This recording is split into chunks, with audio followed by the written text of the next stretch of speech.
Oh, hey, Scott. Hey, Sam, how you doing? I'm looking forward to a few days of not being on call. I didn't think you ever needed rest. Oh, I'm not resting.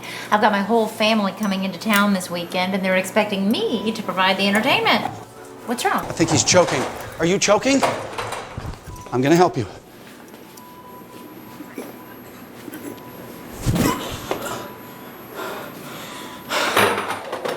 Sit down, sit down.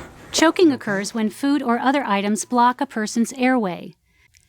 In severe airway obstructions, the victim usually will have signs of poor air exchange and breathing difficulty, such as a silent cough, cyanosis or turning blue, and an inability to speak or breathe.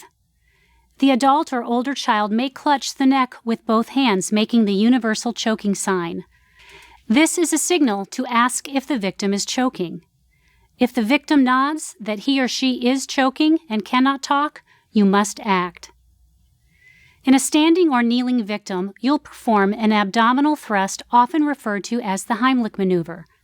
Stand or kneel behind the victim and place your arms around the victim's waist.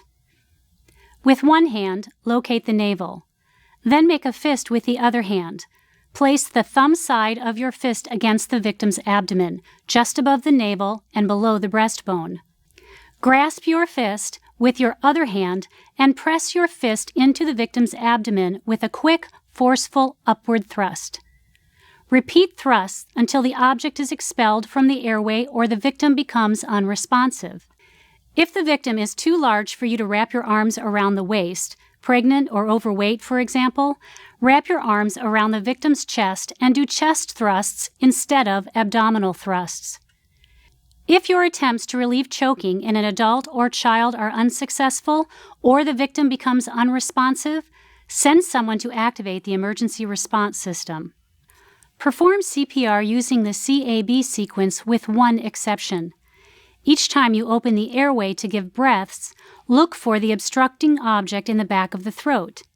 If you see an object that can be easily removed, carefully remove it, but do not perform a blind finger sweep as the object may become lodged further back in the airway. Choking is also a fairly common emergency among infants. The steps to relieving choking in an infant are quite different than those for older children and adults. If you find an infant choking and they are responsive, first sit or kneel with the infant in your lap. Hold the infant face down with the head slightly lower than the chest, resting on your forearm. Support the head and jaw with your hand. Avoid compressing the soft tissues of the infant's throat. Rest your forearm on your thigh to provide support. Deliver up to 5 back slaps forcefully between the infant's shoulder blades using the heel of your hand. Deliver each slap with sufficient force to attempt to remove the foreign body.